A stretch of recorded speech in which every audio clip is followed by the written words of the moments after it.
Assalamualaikum warahmatullahi wabarakatuh. Selamat siang, salam sejahtera untuk kita semua. Yang terhormat Dr. Susan Ananda MARS selaku CEO Rumah Sakit Premier Jatinegara beserta dengan jajaran manajemen Rumah Sakit Premier Jatinegara. Yang terhormat para dokter spesialis dan dokter umum. Yang terhormat Profesor Dr. Herkutanto, spesialis forensik dan medical legal konsultan, SH, LLM, FACLM selaku narasumber, serta yang terhormat Bapak dan Ibu peserta seminar pada siang hari yang bahagia ini. Alhamdulillah, puji syukur kita panjatkan karena berkat rahmatnya kita dapat berkumpul bersama menimba ilmu dari para narasumber yang luar biasa di hari ini. Seminar medis kali ini dengan tema patient safety. Sebelumnya saya akan memperkenalkan moderator kita pada siang hari ini yaitu Dr. Relia Sari MARS yang akan memandu acara. Untuk selanjutnya perkenankan saya Dr. Rani untuk membacakan susunan acara hari ini.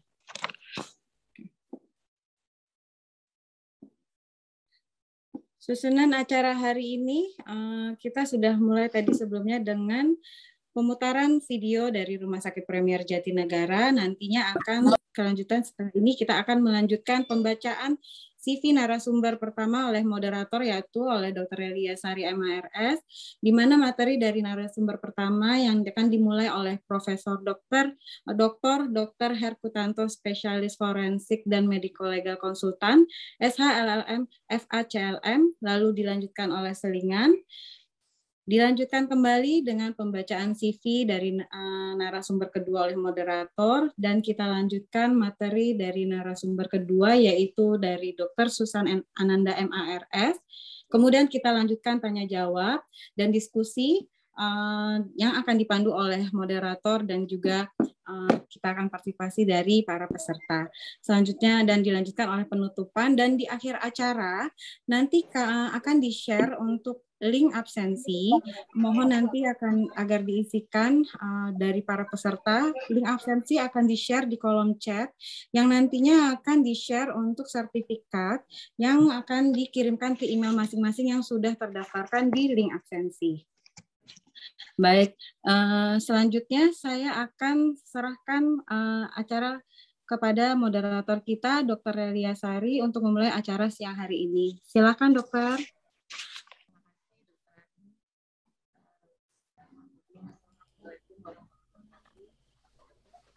Pada yang terhormat,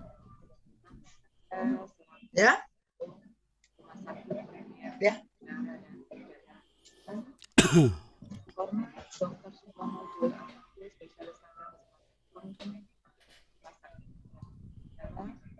yang terhormat Profesor Dokter spesialis bahkan dokter umum yang saya kasih serta hadirin peserta seminar medis yang ada. Terima kasih. Saya sudah diberi kesempatan memandu jadi moderator seminar medis dan topik siang ini yang sangat menarik yaitu patient safety. Untuk mempersingkat waktu, saya juga melihat narasumber kita sudah hadir. Berilah saya kesempatan untuk memperkenalkan narasumber kita siang ini. Yang pertama adalah Profesor Dr. Herkutanto, spesialis forensik dan medical legal, konsultan SH, LLM, FACLM. Selamat datang, Prof. Herku. Selamat siang, terima kasih sudah diperkenalkan. Apakah suara saya cukup baik terdengar? Terdengar, Prof. Jelas. Salam sehat, Prof. Alhamdulillah. Oke, yang narasumber kedua adalah Dr. Susan Ananda, MARS. Selamat siang, Dr. Susan. Selamat siang, Dr. Relia. Terima kasih ya, Salam Dok. sehat, Dokter. Oke, pada narasumber dan hadirin, selama kurang lebih 1,5 jam ke depan, kita akan menyelenggarakan seminar medis dengan topik patient safety, yang kira-kira para narasumber akan memberikan paparan masing-masing kurang lebih 25 menit dan dilanjutkan dengan acara tanya jawab, diskusi kurang lebih 25 menit kemudian. Ini untuk para narasumber nih, Prof. Herku dan Dr. Susan. Sebagai informasi, acara siang ini acara seminar medis yang mungkin baru pertama kali diadakan internal di rumah sakit, diinisiasi oleh Ketua Komite Medik kami, Prof. Herku, yaitu Dr. Supono Joyo Atmojo. Terima kasih ya, Dr. Supono. Mudah-mudahan insya Allah acara seminar medis akan berlangsung rutin setiap bulan. Terima kasih Dr. Supono sekali lagi.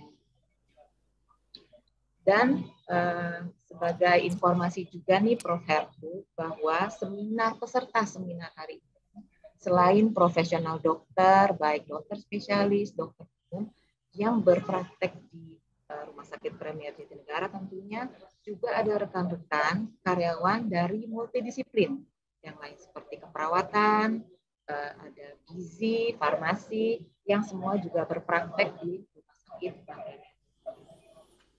Nah, informasi lain nih Prof. Herku, kenapa sih kita Dr. Supono nih dan didukung oleh manajemen dan tim yang lain mengadakan seminar ini? Kenapa sih gitu? Karena kita tahu ya dengan perkembangan teknologi, sosial media yang membuat pasien dan keluarga semakin cerdas untuk mengakses, mencari informasi kesehatan terutama untuk dirinya dan keluarganya. Dan tidak jarang juga mereka membawa hasil informasi ke meja konsultasi dokter untuk berkomunikasi dengan dokter, di mana sering terjadi sengketa medis apabila mereka merasa informasi itu tidak sesuai dengan apa yang mereka terima. Begitu. Lalu bisa juga sengketa medis itu terjadi karena dokumentasi Prof yang tidak lengkap, sehingga membuat kekuatan tim medis, terutama dokter, menjadi semakin kecil. Nah, untuk mempersingkat waktu, kita masuk saja ke acara inti, yaitu paparan yang akan diberikan narasumber. Yang pertama narasumber adalah Profesor Dr. Herkutanto, spesialis forensik dan mediko-legal, SHLLM, FACLM, dengan topik mencegah masalah mediko-legal melalui keselamatan pasien. Sebelum masuk ke paparan, mari saya bacakan CV-nya dulu ya, Prof. Profesor Dr. Herkutanto, spesialis forensik konsultan, SHLLM, FACLM, menyelesaikan pendidikan dokter umum dan dokter spesialisnya di Universitas Indonesia. Beliau juga mengenyam pendidikan sarjana hukum, master degree, dan fellow. Mohon koreksi ya Prof jika salah. Fellowship diselesaikan di Monash University, dan pendidikan sarjana hukum dan master degree diselesaikan di Universitas Indonesia. Beliau sangat berpengalaman, pernah menjabati Konsil Kedokteran Indonesia, di Majelis Kehormatan Disiplin Kedokteran Indonesia, dan juga sempat menjadi Ketua Komite Keselamatan Pasien Kementerian Kesehatan Republik Indonesia. Saat ini aktif menjadi Guru Besar Ilmu Kedokteran Forensik dan Studi Mediko-Legal Universitas Indonesia. Tanpa panjang-panjang lagi, Prof, kami persilahkan untuk memberikan paparan. Silakan, Prof. Terima kasih, Dr. Relia Sari. Saya perkenankan saya untuk share screen. Mudah-mudahan share screen saya ini sudah bisa nampak. Apakah share screen saya sudah bisa nampak saat ini? Ya, Prof. Baik. Yang saya hormati CEO Rumah Sakit Mitra Keluarga Jatinegara, Dr. Susan. Kemudian yang saya hormati juga Ketua Komite Medis, sahabat saya seangkatan Dr. Sukono, dan khususnya adalah para sejawat di Mitra Keluarga yang saya banggakan. Assalamualaikum warahmatullahi wabarakatuh. Shalom, salam sejahtera, Om Swastiastu, Namo Buddhaya. Para sejawat sekalian, saya mendapatkan amanat dari teman saya, Profesor Sukono, Joyatmojo. Demikianlah kami seangkatan memanggil Dr. Sukono karena beliau memang sudah menjadi profesor semenjak mahasiswa. Karena memang beliau orangnya cukup smart. Kita akan membahas sekali-sekali ini terkait dengan masalah mediko-legal, terkait dengan keselamatan pasien. Baik. Jadi latar belakangnya adalah cedera akibat medication error di USA. Itu sekitar hampir 100.000 setahun, di mana itu sama saja dengan kira-kira adalah kalau ada 3 jumbo jet dijatuhkan setiap bulan, itulah jumlah dari katakan jumlah kecelakaan pasiennya. Dan kemudian kalau kita melihat bahwa masyarakat saat ini itu adalah masyarakat yang sifatnya adalah gemar menggugat dan gampang menuntut pertanggungjawaban hukum. Kemudian masalah mediko-legal nanti akan kita lihat bahwa ternyata masalah mediko-legal klaim terhadap dokter dan rumah sakit itu adalah hospital spesifik. Pencetusnya adalah kejadian tak diharapkan, KTD, medical mishaps, kata lainnya. Nah, inilah kita bagaimana membahas masalah mediko-legal dikaitkan dengan patient safety.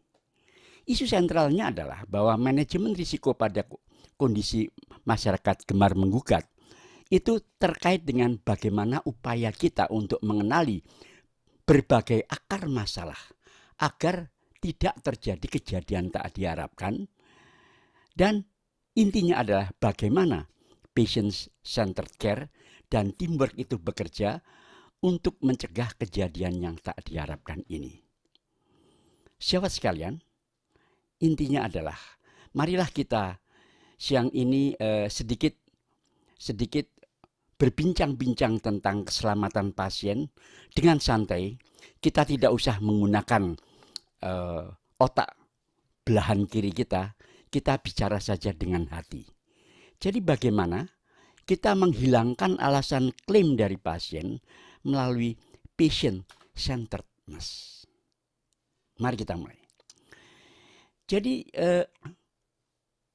isu pembicaraan kita pada hari ini adalah bagaimana kita ini mencegah klaim mediko-legal dengan cara agar keselamatan pasien ini terwujudkan. Bagaimana? Itu segitiganya adalah kejadian tak diharapkan.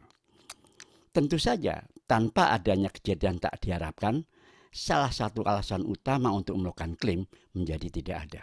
Nah, di sini intinya adalah, rahasianya adalah patient-centeredness itu tadi. Sehingga diskusi saya akan bagi menjadi 3 bagian. Yang pertama adalah sumber dan modusnya untuk klaim mediko-legal. Yang kedua adalah patient center dalam manajemen risiko. Dan yang ketiga adalah terkait dengan yang kedua, bagaimana kita mengendalikan risiko keselamatan pasien melalui teamwork dan altruisme. Mari sejawat kita lihat yang pertama, sumber dan modus klaim mediko-legal.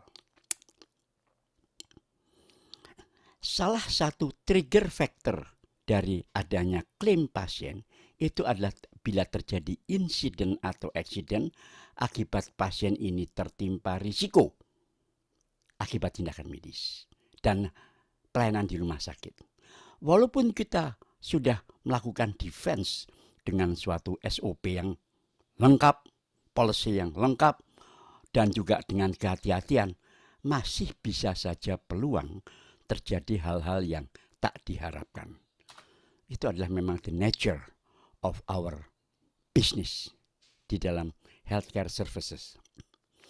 Para sejawat sekalian, apabila terjadi unwanted result, maka ini sebenarnya bisa menuju ke arah dugaan-dugaan bahwa ini risiko, tapi bisa juga ini kelalaian.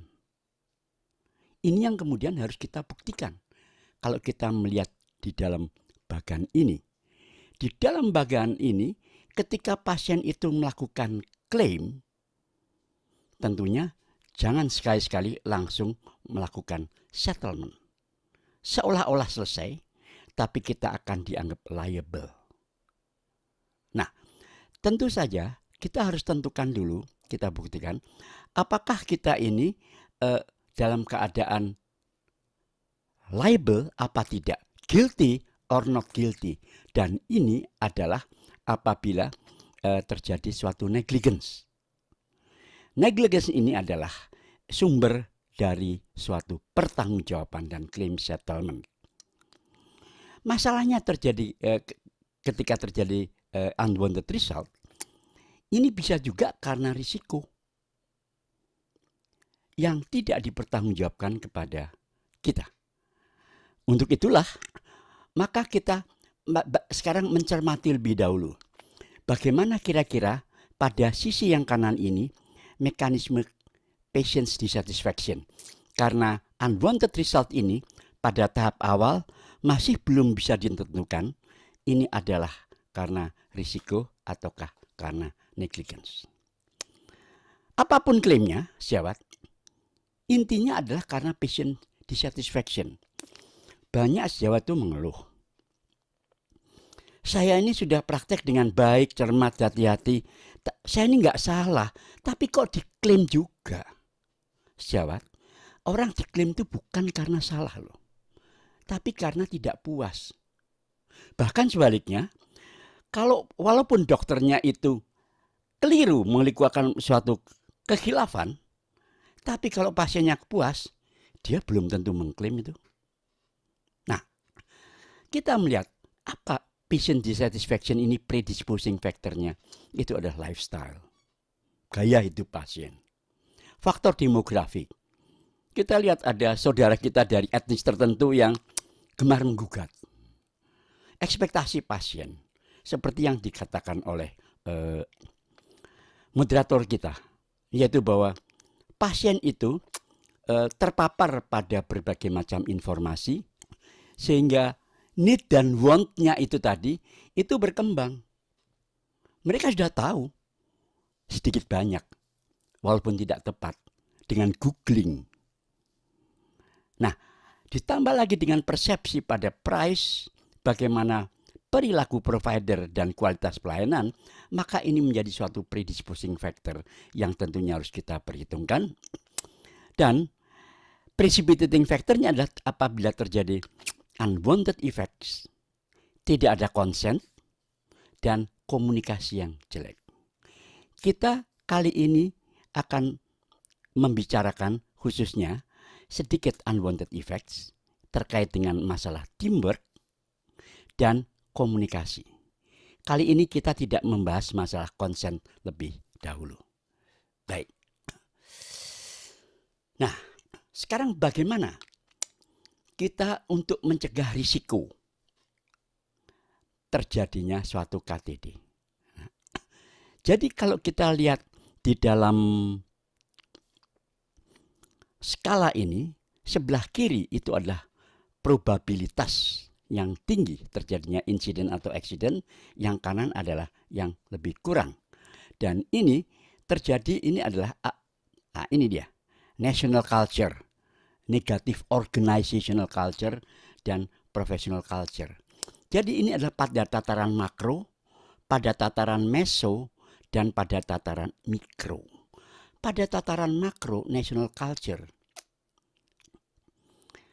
keselamatan pasien itu adalah dia tuh terbebas dari risiko. Masalahnya adalah peduli nggak kita. Jadi patient safety adalah sejauh mana kepedulian kita terhadap risiko. Perlu diketahui bahwa peduli itu bukanlah budaya kita. Sebagai contoh adalah silahkan para sejawat cari di dalam bahasa daerah masing-masing. Apa kata-kata peduli? Tidak keluar. Begitu juga kata-kata risiko. Apa itu kata-kata risiko? Tidak keluar juga. Ini bukannya tanpa sebab. Terkait dengan masalah kepedulian, kita ini adalah masyarakat yang hierarkikal. Sedangkan terkait dengan risiko, kita ini adalah masyarakat yang komunal. Yang kalau terjadi risiko, kita akan disupport oleh yang lain. Nah, bagaimana kalau ini terjadi pada tenaga kesehatan? Kita harapkan tidak. Kemudian juga bagaimana kultur dari organisasi di rumah sakit misalnya. Apakah sudah tercipta safety culture? Nanti akan kita bahas. Dan yang terakhir adalah bagaimana culture dari kita sendiri, para profesional.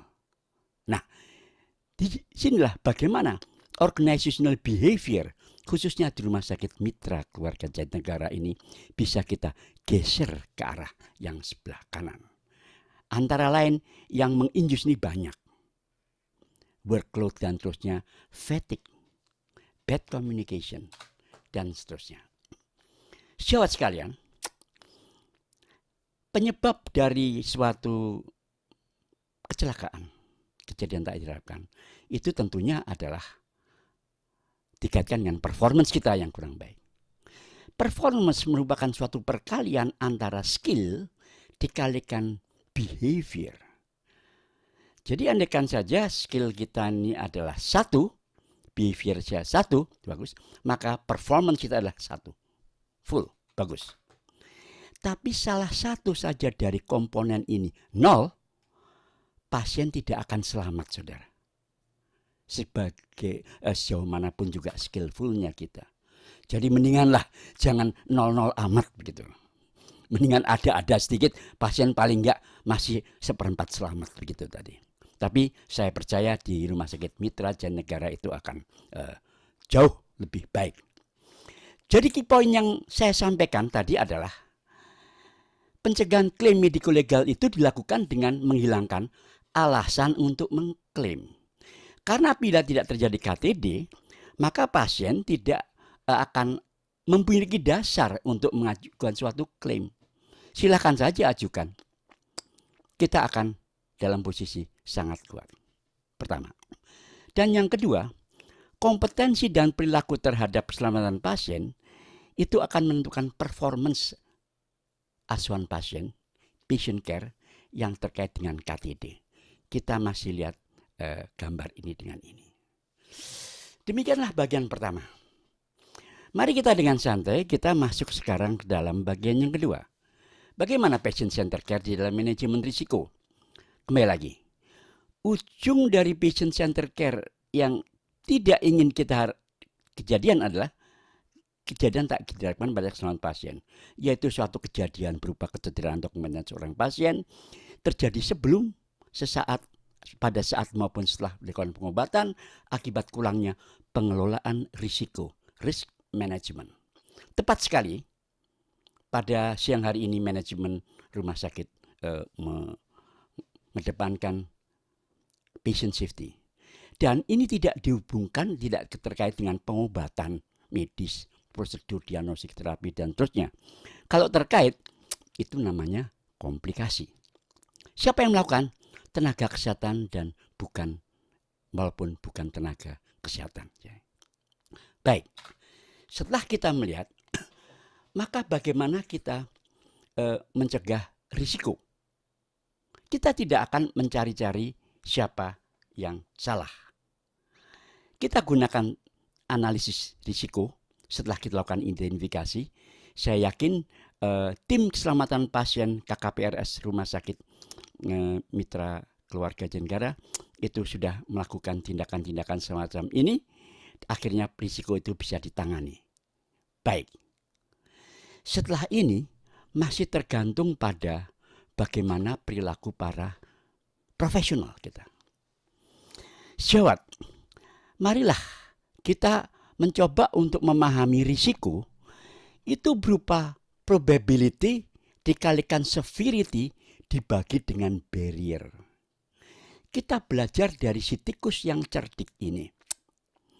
Dia ingin mengambil keju ini, akan tapi dia perhitungkan apabila dia makin dekat dia, makin besar kemungkinan dia akan kejepret dengan perangkap ini. Berapa besar tenaga ini adalah severity-nya dan seterusnya. Dan kemudian makin dekat dia kepada kejunya makin besar probability-nya. Bapak Ibu sekalian, siang ini kita mencoba untuk membicarakan apa barrier-nya. Barrier terhadap patient safety terhadap KTD, yaitu kita lihat nanti komunikasi. Nah, secara umum keselamatan pasien ini tergantung pada safety culture pada rumah sakit, corporate culture-nya. Dan ini memiliki dua determinan bagaimana corporate leadership, hospital management yang dilakukan oleh hospital management untuk melakukan corporate governance sehingga menjalankan suatu service excellent. Di lain pihak, bagaimana clinical leadership yang dimotori oleh komite medik. Dr. Sukono sangat berperan menjalankan clinical governance, clinical excellence. Dua-duanya patient safety. Kedua-dua ini tidak boleh pincang culture. Ini adalah suatu hal yang mari kita coba tegakkan, safety culture. Nah, profesional pemberi asuhan kita, dokter, perawat, bidan, petugas lab, memberikan asuhan pasien. Nah, jadi tugas kita adalah bisa kalau berhubungan dengan pasien adalah memeriksa pasien, kemudian berikutnya adalah memberikan suatu rencana pelayanan. Jadi artinya adalah tidak hanya sekedar meriksa pasien setelah itu selesai, tapi pikirkan juga bagaimana sejawat-sejawat kita yang lain itu juga memikirkan pelayanan pasien dengan situasi dan problematikanya sendiri-sendiri. Jadi konsep inti adalah memang pertama kali kita akan berpartner dengan pasien. Dan kemudian semua clinical judgment itu kita lakukan pada diri kita, oleh diri kita. Dan bagaimana kita juga bekerja sama berkolaborasi dengan sejawat-sejawat yang lain. Kompetensi, profesi dan profesionalisme tadi itu yang paling juga berpengaruh adalah bagaimana interprofessional collaboration. Mampukah kita melakukan kolaborasi? Nah, peranan DPJP adalah sebagai leader dan dia penanggung jawab betul dalam memberikan asuhan pasien, melakukan koordinasi, kolaborasi, interpretasi, dan clinical judgment sebagian besar dilakukan oleh dia. Dan asuhan pasien terintegrasi itu dilakukan oleh mereka semuanya. Nah, kemudian di dalam proses asuhan pasien, dalam patient care ini, itu informasi itu dikumpulkan, analisis informasi rencana pasien itu, plannya itu kemudian dilakukan. Jangan lupa juga, kita harus melihat itu, harus helikopter view. Pasien ini setelah ini kemana? Karena tujuannya bukan mendapatkan layanan hanya dari kita saja, tapi bisa berhasil keluar dari rumah sakit dengan sukses. Jadi, komunikasi interprofesional lah yang akan berperan di sini.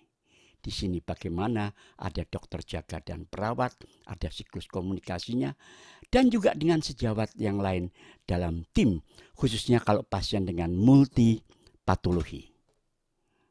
Nah, dalam konsep patient centered care itu adalah pemberi pelayanan asuhan.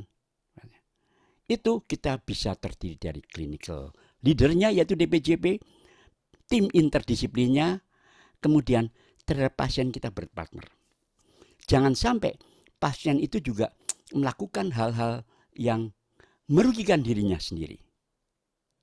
Dan kemudian bagaimana kita melakukan integrasi pasien dan keluarganya. Saudara sekalian, ini adalah tantangan utama kita. Berangkat dari kata altruism. Altruism itu adalah peduli terhadap orang lain. Altruis itu adalah 180 derajat kebalikannya dari egois. Jadi tidak altruis itu adalah egois.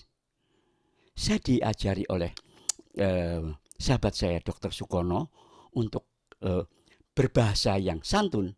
Kita tidak mengatakan kita sebagai profesional jangan egois, bukan begitu. Mari kita tinggalkan sikap kontra altruism. Nah, ini. Bagaimana dengan cara? Dengan cara kita melihat ini tadi. Jangan sampai kita berpikir, saya ini sedang menangani pasien, pusing, banyak hal-hal yang beban saya yang saya alami. Jadi pikirannya adalah saya, sehingga kita berpikir orang-orang lain, mbok ia mengerti saya yang sedang kepusingan nanganin pasien ini tadi. Pikirin saya dong dan terusnya, yang sedang menangani pasien-pasien juga dan terusnya. Nah, inilah yang namanya counter altruism, belum altruis. Nah, jadi pelaksanaan pasuan ASEAN yang terintegrasi itu adalah melibatkan semua yang ada di sekitar kita. Jadi kita betul-betul aware terhadap situasi, berbagai macam keterbatasan pasien, keterbatasan prasarana-sarana, dan juga keterbatasan dari peralatan medis kita. Dan ini yang kemudian akan membentuk suatu kultur keselamatan pasien. Yang paling rendah adalah yang pada level pathological, dia tidak peduli. Kemudian naik sedikit reaktif, naik sedikit adalah kalkulatif, kemudian nah yang cukup bagus adalah proaktif. Kita cari ada apa yang kurang. Kalau sudah di sini itu adalah generatif. Saya yakin rumah sakit mitra keluarga Jatinegara itu ada pada posisi yang di atas. Jangan sampai turun ke bawah menjadi patologis. Jadi key point untuk bagian kedua ini adalah pencegahan KTD dilakukan melalui patient centered care, yaitu dijaga dengan bagaimana mempertahankan safety culture melalui good clinical governance dan good corporate governance, komite medik dan manajemen, dan juga bagaimana semua tenaga kesehatan itu menghilangkan sikap counter altruism. Seolah-olah cuman saya saja yang sibuk menangani pasien. Yang terakhir adalah bagaimana pengendalian risiko melalui teamwork dan altruisme. Para sejawat sekalian, mari kita lihat. Ini kita lihat dulu sesama dokter. Ada 4 model hubungan sesama dokter. Yang pertama adalah seorang dokter DPJP dengan konsultan sejawat yang lain. Bisa saja yang bersangkutan itu DPJP itu mengkonsulkan. Namanya adalah TS yang terhormat mohon konsul. Dan artinya adalah yang bersangkutan harus menjawab konsultasi. Bukan terus seolah-olah mendapatkan pasien baru. Seolah-olah dia merujuk dan memindahkan pasien. Tidak. Kalau itu yang dimaksud, inilah yang namanya rujukan.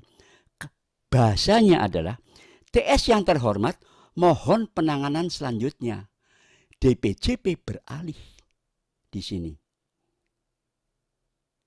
Nah, lalu bagaimana kalau misalnya rawat bersama? Saya membedakan antara rawat bersama dengan rawat tim. 2 hal yang berbeda.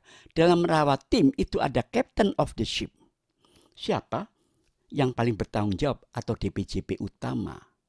Kalau rawat bersama itu adalah ibarat satu pasien ditangani berbagai macam dokter. Dokter pertama menuliskan resep obat A, dokter B datang memarahi perawat. Kenapa dikasih obat A? Kemudian berhentikan. Kemudian datang lagi dokter berikutnya. Kenapa kok diberhentikan? Coba berikan lagi dan terusnya. Ini adalah rawat bersama. Model-model yang patologis. Nah, marilah komunikasi ini kita jaga. Dalam arti kata kita tahu betul mana konsultasi, mana rujukan, dan mana rawat tim dan mana rawat bersama. Pernah suatu ketika seorang pasien geriatri datang dengan keluhan kardiologi. Dia sudah lama makan obat antihipertensi, kemudian dia kontrol, kemudian dokter kardiologinya itu mengkonsulkan kepada dokter spesialis paru-paru, dan dokter spesialis paru-paru kemudian setelah memeriksa, kemudian memulangkan pasien dengan menulis obat-obat stop, ditulis dalam rekam medis STOP _2 tanda seru. Obat nggak diberikan. Pasien menanyakan, mana obat-obat yang biasa saya dapat, clopidogrel, kemudian juga Kordiovan dan terusnya. Lo udah di stop, siapa yang bilang men-stop? Kemudian dibicarakan, ternyata dokter kardiologinya, saya nggak men-stop. Nah, farmasi mengatakan kalau stop ya semuanya stop. Disinilah kita perlu yang namanya helikopter view. Mungkin tugas kita selesai, tapi tugas tim belum selesai, bahkan bisa menjadi bencana. Itulah sejawat sekalian. Nah, dalam hal ini, bagaimana ketika kita berkomunikasi, kita juga melakukan suatu, katakan menggunakan kognitif kita. Kita lihat situation, bagaimana situasi pasien, bagaimana background pasien ini tadi. Jadi bukan dilihat paru-parunya saja. Kita lakukan assessment dan rekomendasi akhirnya itu bagaimana. Jadi kita berkomunikasi with a shared set of expectation. Apa yang diharapkan, outcome bukan output. Output adalah kerjaan kita. Outcome adalah apa yang dinikmati oleh pasien ketika keluar dari rumah sakit. Dan setiap komunikasi kita, baik dengan pasien maupun dengan perawat melalui rekam medis, itu harus memiliki advantage bagi pasien. Setiap komunikasi harus memberikan manfaat bagi pasien. Bukannya malahan setiap komunikasi mencelakakan pasien akibat komunikasi yang tidak benar. Maaf, Tantangannya adalah tenaga. Tinggal 2 menit lagi, Prof. Baik, saya coba 1 menit lagi. Tenaga kesehatan kurang menggunakan asas berpikir yang logis, kemudian berorientasi pada asuhan pasien, dan kurang hati-hati dalam berkomunikasi, dan ada pihak eksternal juga. Key points-nya adalah terapkan komunikasi profesional, gunakan pendekatan otak dan hati, logika dan altruisme. Dan setiap komunikasi harus memberikan manfaat, bukan malah mencelakakan pasien. Take home message-nya adalah, jadi secara keseluruhan, pencegahan klaim mediko-legal dilakukan dengan menghilangkan alasan untuk klaim. Ini adalah semboyan kita, primum non nocere, salah satu bagian dari etika dan sumpah kita. Yang berikutnya adalah pencegahan KTD dilakukan melalui patient-centered care. Hindari sikap kontra altruis dan terapkan komunikasi profesional di mana setiap komunikasi harus menyelamatkan pasien, bukan sebaliknya. Terima kasih, mudah-mudahan ada manfaatnya. Wassalamualaikum warahmatullahi wabarakatuh. Terima kasih Prof. Herku, paparan yang sangat bagus sekali. Maaf, saya mau sedikit koreksi Prof, bahwa kita udah berganti nama rumah sakit, Prof, udah lama, bukan Mitra lagi, tapi Premier Jatinegara. Minta ampun, saya sudah lama mengenal rumah sakit ini sampai akhirnya lupa ini nggak bisa berganti. Tapi percayalah bahwasanya apapun namanya, rumah sakitnya tetap ada di hati saya. Terima kasih, Prof. Paparannya bagus sekali, Prof. Sangat mengena dan saya yakin banyak dialami bukan hanya di rumah sakit Premier Jatinegara saja, tapi juga rumah sakit lain. Saya yakin juga hadirin sudah banyak yang akan memberikan sharing, pertanyaan pada Prof. Herku. Kita tahan sebentar ya, Bapak Ibu. Kita lanjutkan paparan dari narasumber yang kedua, yaitu Dr. Susan Ananda, MARS, yang akan membawakan Speak Up for Patient Safety. Sebelum Dr. Susan memberikan paparan, saya akan membacakan CV beliau terlebih dahulu. Ya, Dr. Susan Ananda menyelesaikan pendidikan kedokterannya di Universitas Padjadjaran Bandung, orang Bandung ya dok ya, dan menyelesaikan S2-nya di Fakultas Kesehatan Masyarakat Kars di Universitas Indonesia. Riwayat bekerjanya juga udah nggak ada tanggung-tanggung lagi ya dok ya, nggak usah seluruhnya saya bacakan ya dok, terlalu panjang. Beliau pernah menjadi dokter estetika, kemudian menjadi Corporate Clinical Governance Office di Siloam Hospital, dan menjadi manajer mutu di Rumah Sakit Premier Jatinegara selama sekian tahun ya dok. Jadi udah berakar nih tentang patient safety-nya utamanya. Dan saat ini menjabat sebagai manajer pelayanan medis dan penunjang medis dan PJS Direktur Rumah Sakit Premier. Untuk persingkat waktu, Dr. Susan, kami persilakan dengan waktu paparan 20 menit. Silakan, Dokter. Oke, terima kasih Dr. Elia. Terima kasih Prof. Herkutanto, luar biasa loh materinya. Benar-benar materi ini tidak hanya mudah dipahami, baik klinisi ataupun non klinisi. Tadi saya bersama mendapatkan WhatsApp salah satu ya keluarga kita yang mengatakan materi ini sangat mudah dipahami, Prof. Herku. Terima kasih sekali lagi, walaupun beliau bukan non klinisi ya, gitu. Walaupun beliau non klinisi, tapi beliau paham langsung akan semua presentasi dari Prof. Herku. Dan juga mungkin saya sebelum mulai saya mengucapkan makasih nih Dr. Sukono. Dr. Sukono luar biasa sekali atas idenya yang brilian untuk mengadakan seminar ini, sehingga para dokter, para bapak dan ibu dokter, serta teman-teman sekalian bisa bergabung bersama untuk kebaikan kita semua.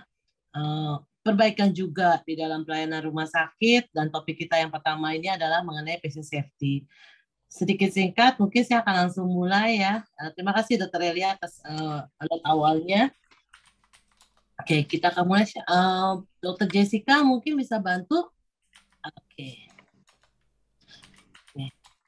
Pada siang ini saya akan membawakan topik mengenai speak up for patient safety. Jadi kita bisa mulai, next slide, Dr. Jessica. Okay. Speak Up for Patient Safety ini merupakan suatu program yang diawali dari Ramsay Training Institute di Australia.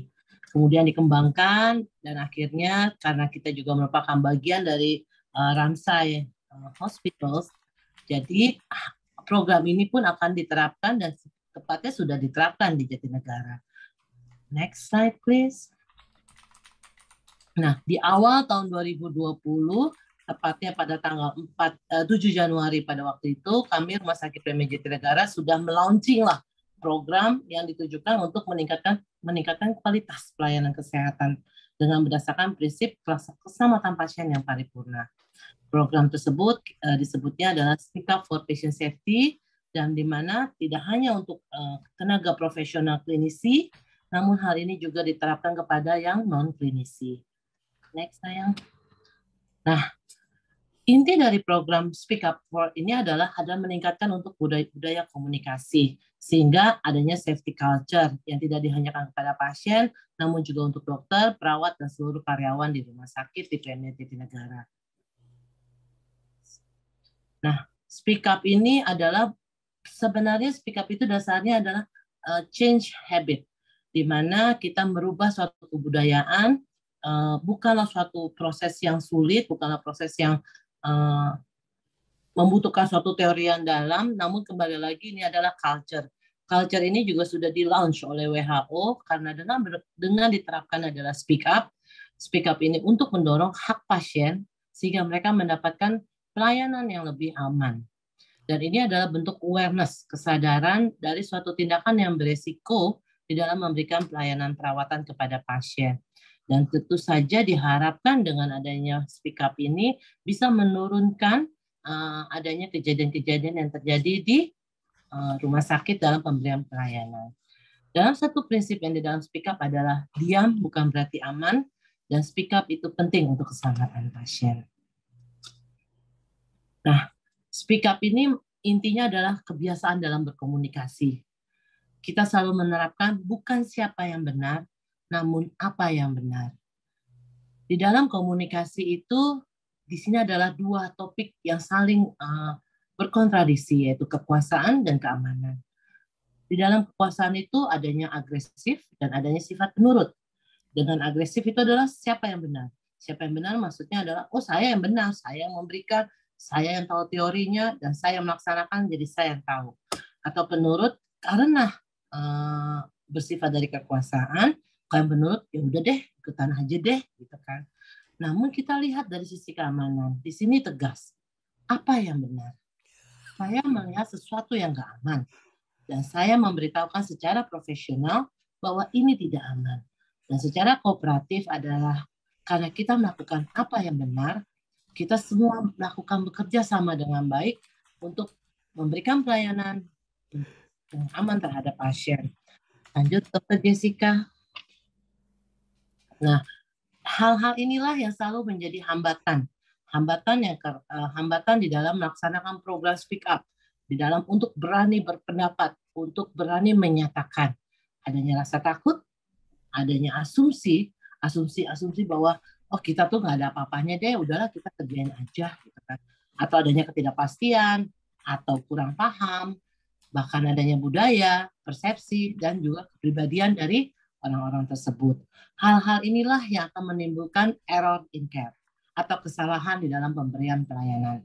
Lanjut. Yang pertama dari tahap yang sekarang kita akan laksanakan di dalam peningkatan speak up untuk patient safety adalah satu, awareness. Situation awareness.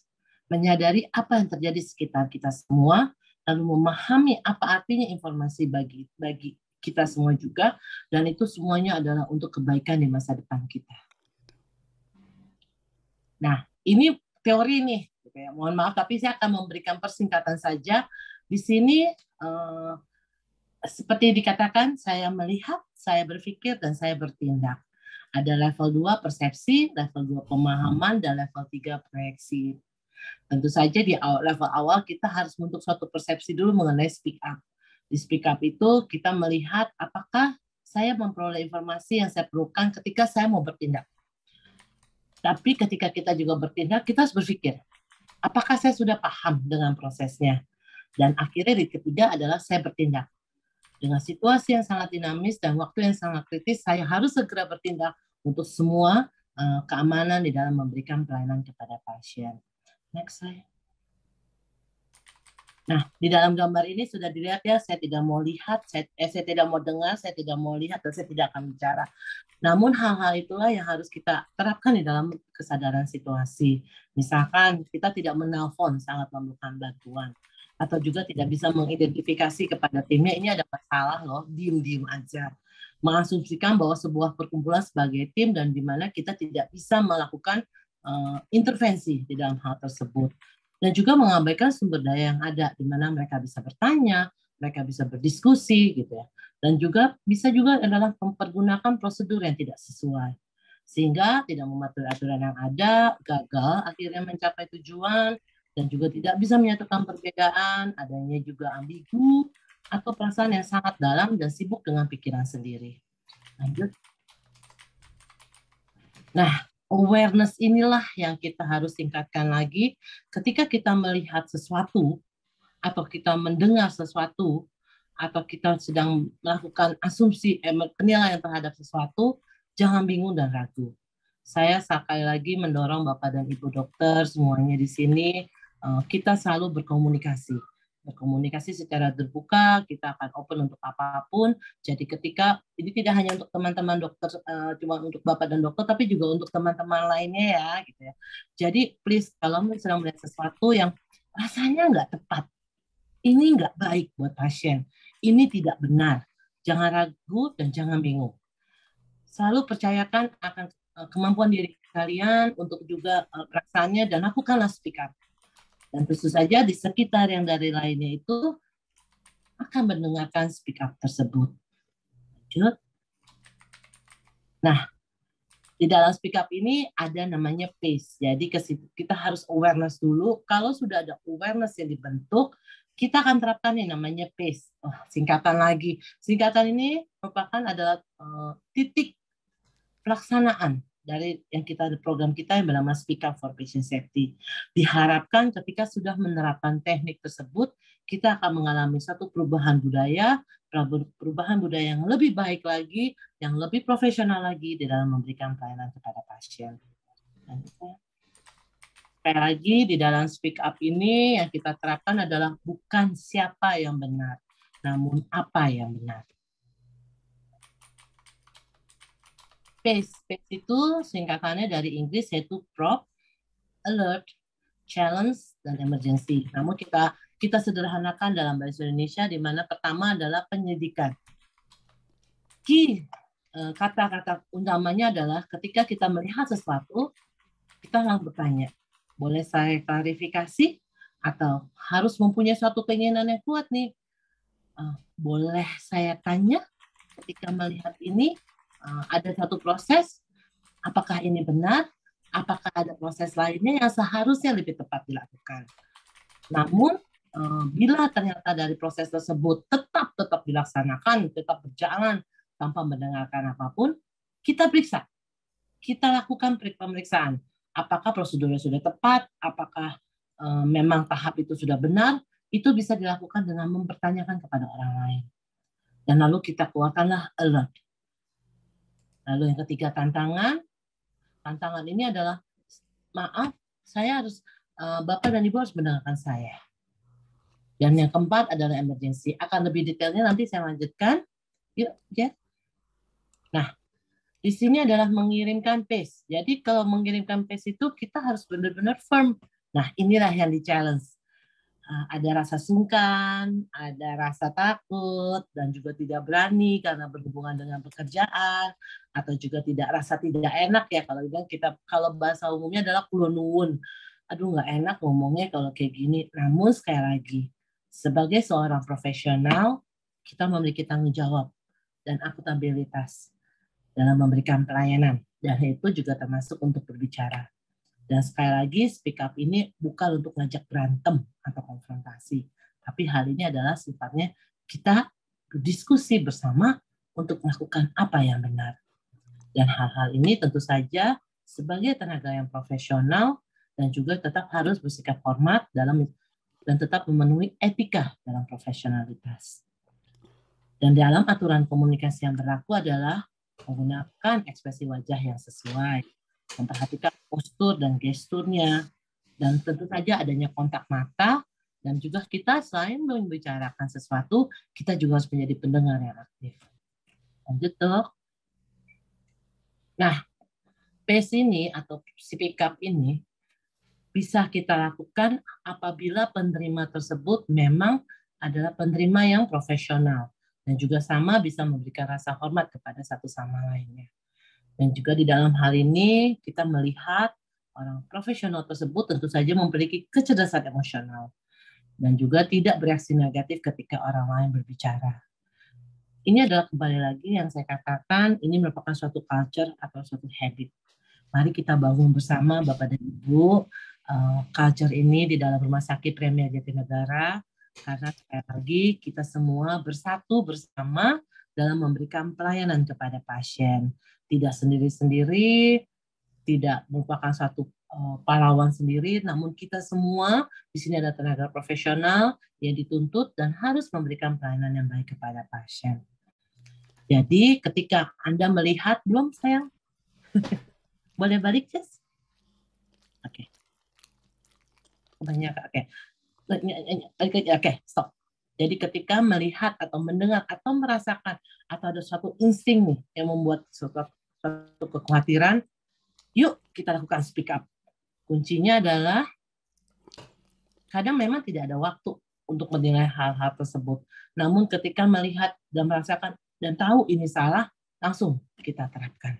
Next.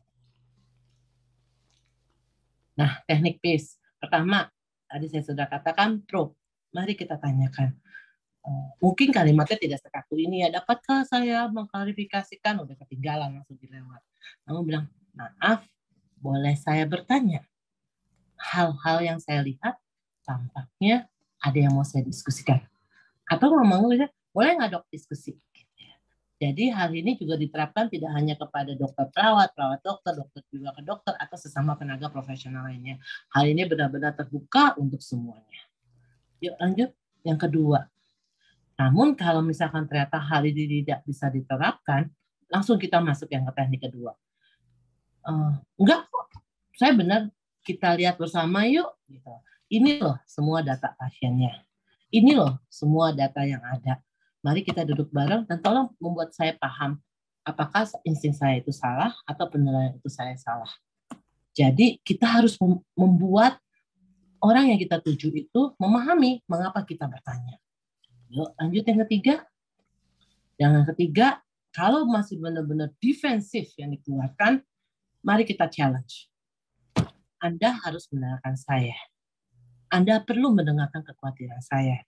Karena dalam yang saya terapkan ini sangat berbeda. Jadi ini bisa menimbulkan resiko bagi pasien. Jadi push-lah. Kalau memang tidak bisa oleh diri sendiri, mari ajak orang yang bisa membuat pemahaman itu terjadi. Bisa dilaporkan kepada temannya, atau bisa didiskusikan dengan teman sekerja lainnya, atau sesama tenaga kerja lainnya. Lanjut, yang terakhir, emergency. Emergency adalah ketika dalam satu situasi yang memang tidak bisa nih lapor, tapi harus saat itu juga, laksanakanlah. Ini yang sangat sulit dikerjakan. Karena kembali lagi, rasa sungkan, rasa takut, dan juga asumsi yang terjadi, takut kehilangan pekerjaan, takut apapun. Jangan takut, kami akan selalu mendengarkan. Jadi ketika melihat ada keadaan darurat yang sangat berbahaya di dalam memberikan pelayanan, hentikan. Jadi harus segera hentikan, dan Anda harus segera berhenti dan dengarkan dari yang saya jelaskan atau yang saya beritahukan kepada Anda. Oke. Jadi sekali lagi, Bapak dan Ibu dokter, kami akan terus menerapkan Speak Up for Patient Safety bagi seluruh tenaga profesionalisme di Rumah Sakit Premier Jatinegara. Jadi kami juga mendorong Bapak dan Ibu dokter spesialis dan Bapak dan Ibu dokter serta teman-teman lainnya untuk berani mengungkapkan, untuk men-challenge dirinya dalam peningkatan budaya kita untuk implementasi patient safety di Rumah Sakit Premier Jatinegara. Sekali lagi saya tekankan, bukan siapa yang benar, namun apa yang benar. Dan yang dikatakan oleh trainer waktu itu adalah be bold for change, dan saya yakin kita bisa semuanya bersama melaksanakan program ini. Terima kasih, selamat siang. Silakan Dr. Elia, Dr. Rani. Ya. Terima kasih Dr. Susan. Sangat bagus paparannya, memang membangun budaya speak up itu memang challenging ya dok ya. Mudah-mudahan menjadi keberhasilan di rumah sakit.